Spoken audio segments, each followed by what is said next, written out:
চট্টগ্রাম রাঙ্গামাটি ৪ লেনের মহাসড়কে রাউজান অংশের সড়ক বিভাজকে রোপণ করা বিদেশি জাতের খেজুর গাছের রক্ষণাবেক্ষণের দায়িত্ব নিয়েছে মানুষ যে নামে একটি স্বেচ্ছাসেবী সংগঠন।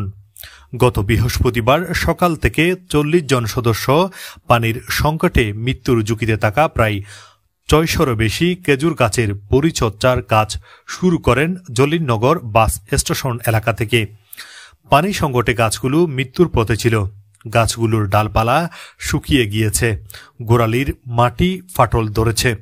এবার গাছগুলো বাঁচাতে দায়িত্ব নিতে চেয়ে পৌরসভার কর্তৃপক্ষের বরাবর লিখিত আবেদন করেন মানুষ যে নামে একটি স্বেচ্ছাসেবী সংগঠন।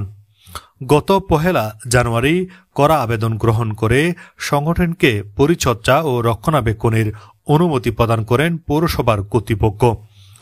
অনুমতি পেয়ে সংগঠনটির ৪০ জন সদস্য ২ জানুয়ারি পুরোদমে কাজ শুরু করেন। প্রথম ধাপে খেজুর গাছগুলোর ডালপালা কাটা, আগাছা পরিষ্কার ও গাছের গোড়ালি থেকে মাটি কুপিয়ে সার প্রদানের উপযোগী করতে দেখা যায়। এরপর নিয়মিত পানি সরবরাহ সেবা প্রদান করবে বলে জানিয়েছেন মানুষ নামে সংগঠনের সদস্যরা। বাঁচিয়ে রাখার জন্য যা যা দরকার, সার, বাঁশ এবং কীটনাশক, ওষুধ সহ আরও এই যতগুলো মানে দরকার, তাতে আমরা এই গাছগুলো পানি দিয়ে বাঁচিয়ে রাখবো। এবং আমরা এই কৃষি অফিসারের সাথে কথা বলে ওনার থেকে আমরা একটা সুন্দর পরামর্শ ও সহযোগিতা চাইব। আশা করি উনি আমাদেরকে সুন্দর পরামর্শ ও সহযোগিতা করে পাশে থাকবেন। মূলত চেষ্টা করছে এই যে রাউজান গিরিচাই থেকে হালদা বলছেন যে আইল্যান্ড আছে, আইল্যান্ডের গাছগুলোর সহায়তা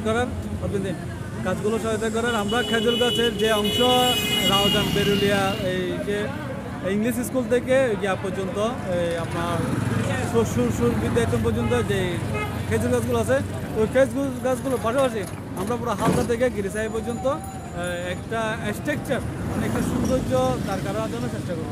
রাউজান উপজেলা কমিশনার ভূমি রিদওয়ানুল ইসলাম স্যার থেকে আমরা অনুমতি নিয়েছি। আলহামদুলিল্লাহ, ওনার পাশাপাশি আমাদেরকে রাউজান পৌরসভা সচিব উনিও অনুমতি প্রদানের চেষ্টা করেছেন। আমরা এই বিষয়ে রাউজান পৌরসভার প্রশাসক ও সহকারী কমিশনার ভূমি রিদওয়ানুল ইসলাম বলেন, সড়কে রোপণ করা বিদেশি জাতের খেজুর গাছ বাঁচিয়ে রাখা দরকার। বর্তমানে নির্বাচিত জনপ্রতিনিধি না থাকায় পানি ও অন্যান্য পরিচর্যায় অভাবে গাছগুলো মৃত্যু হওয়ার পথে। একটি স্বেচ্ছাসেবী সংগঠন গাছগুলোর দায়িত্ব নিতে আমাকে লিখিত আবেদন করেছে। আমি আনন্দের সাথে আবেদনটি গ্রহণ করে রক্ষণাবেক্ষণের অনুমতি দিয়েছি তাদেরকে। প্রদীপশীলের তথ্যচিত্রে বিহঙ্গ টিভি, রাউজান, চট্টগ্রাম।